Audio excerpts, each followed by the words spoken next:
Shalom Adonai. Tô um pouco diferente, mas logo eu conto pra vocês o que aconteceu. Eu sou assim, né, gente?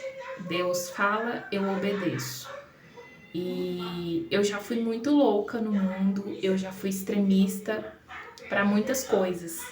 E eu não me importo de ser extremista pra Deus, afinal de contas, ele foi extremo pra me dar a vida. Ele deu a sua própria vida, ele humilhou-se a si mesmo, ele jorrou sangue para me salvar. Então, o que eu fizer em nome de Deus, em nome de Hashem, ainda é pouco. Se eu decidir ser crucificada e se eu decidir me entregar como um Marte, ainda é pouco. Eu quero ler um versículo antes. Está em Atos 9, versículo 31, que diz o seguinte: assim a igreja tinha paz por toda a Judéia, Galiléia e Samaria, edificando-se e caminhando no temor do Senhor e no consolo do Espírito Santo, crescia em número. Há uns dias atrás eu estava muito triste, angustiada, e o Espírito do Senhor ele falou ao meu coração, no meu interior. Ele falou assim: você pode não ter alegria nesse exato momento, você pode não ser uma pessoa feliz nesse exato momento, mas você tem paz e consolo. E é uma coisa que eu não tinha no mundo. Gente, eu tinha alegria sim. Quem aí diz que você está num lugar com bebida, com carne assada, com seus amigos, falando besteira, sorrindo, brincando? Quem disse que isso não te traz alegria? Traz sim. E quem veio do mundo sabe do que eu tô falando. Só que eu voltava para minha casa e vinha a tristeza. E eu passava as noites, a madrugada, simplesmente triste e sem entender, porque eu estava há 10 minutos bem, aparentemente bem, sorrindo, brincando, e eu chegava na minha casa, pronto, aquela alegria tinha acabado. E eu me encontrava num estado de tristeza. Porém, quando eu estava no mundo, eu não tinha a paz que eu tenho hoje. E eu não tinha o Consolador. Entende? Então, quando o Espírito Santo disse para mim, paz e consolo, e é o que eu tenho. Sofrimento? Quem disse que uma pessoa que está com Deus não tem sofrimento? Vamos para a vida dos profetas? Vamos para a vida dos discípulos? Vamos para a vida do apóstolo Paulo? Todos estes foram perseguidos por causa do nome do Senhor. Abandonar família, filhos, emprego, traz tristeza. Mas a paz, a shalom é paz em hebraico. E significa nada faltando, nada fora do lugar, nada quebrado. Ou seja, nada quebrado, integridade. Nada faltando, segurança. Nada fora do lugar, completude. Então hoje eu sou uma pessoa íntegra no Senhor. Eu sou uma pessoa completa no Senhor. E eu sou uma pessoa segura no Senhor. E isso é difícil eu explicar, eu tentar expor de uma forma, digamos, que você possa entender sem experimentar. Não tem como você entender sobre Deus se você não tiver experimentado. É por isso que às vezes nós pregamos para algumas pessoas e elas só ficam emocionadas, mas elas não têm experiência com Deus. Uma vez eu peguei os meus filhos e eu tenho 3 filhos. Nessa época eu só tinha o Renzo e o Ica. E eu descasquei uma manga e dei para um deles e coloquei o outro sem a manga. E aí eu disse pro que estava com a manga, eu falei assim, saboreia essa manga. E aí ele saboreou. Aí eu falei assim, agora explica pro outro o que é uma manga. Primeiro você vai descrever a manga por fora. Qual é a cor da casca?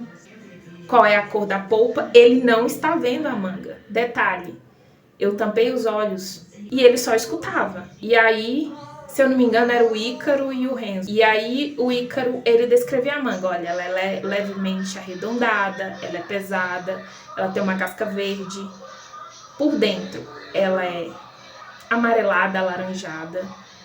Ela tem uma textura macia, tem alguns raminhos que parecem cabelos e é extremamente doce. Tudo isso, o Renzo já sabia o que era verde, ele já sabia o que era algo arredondado, ele já sabia o que era doce, o que era um fio de cabelo. Aí eu pedi ao Ícaro para explicar qual era o gosto da manga. E aí o Ícaro falou assim, não tem como explicar, mãe. Porque se eu tentar explicar o gosto da manga, eu vou ter que comparar a algo. E o Renzo estava ali fingindo que não conhecia a manga. Era como se fosse um fruto desconhecido. Então, ali, naquele momento, né, naquela explicação, naquela fábula ali, naquela história, eu expliquei para os meus filhos que não tem como você conhecer a Deus sem experimentá-lo. E a palavra de Deus diz que para você conhecer a Deus, você tem que ser conhecido dele. Ele precisa te conhecer. Ele precisa achar graça em você. Por algo que ele colocou em você, por algo bom. Porque Deus é bom.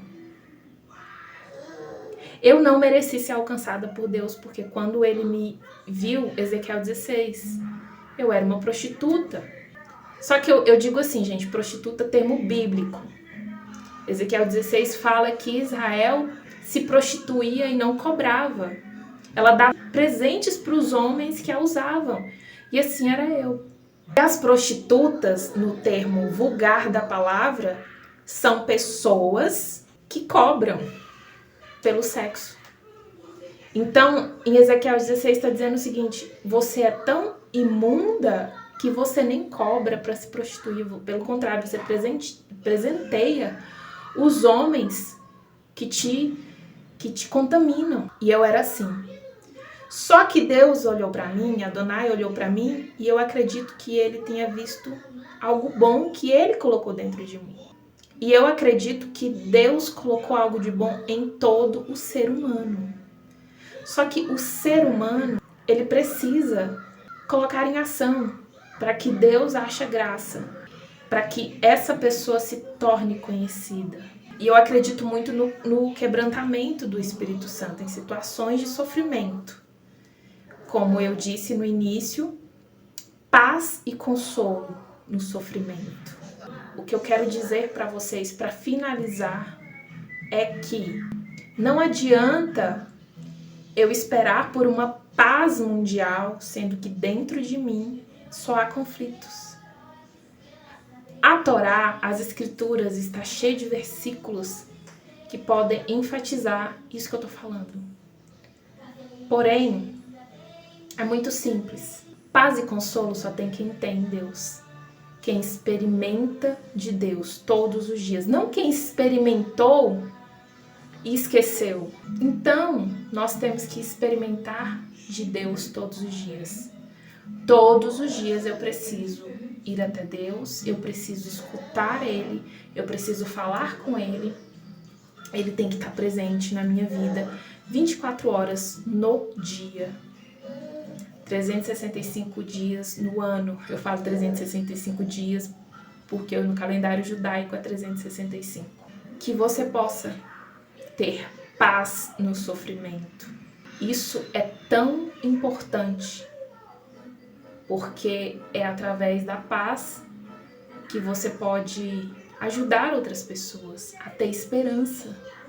Então é isso que a Shalom esteja dentro de você, que a Shalom esteja ao teu redor e que a Shalom esteja sobre as pessoas que você ama e sobre as pessoas que te amam. Emuná.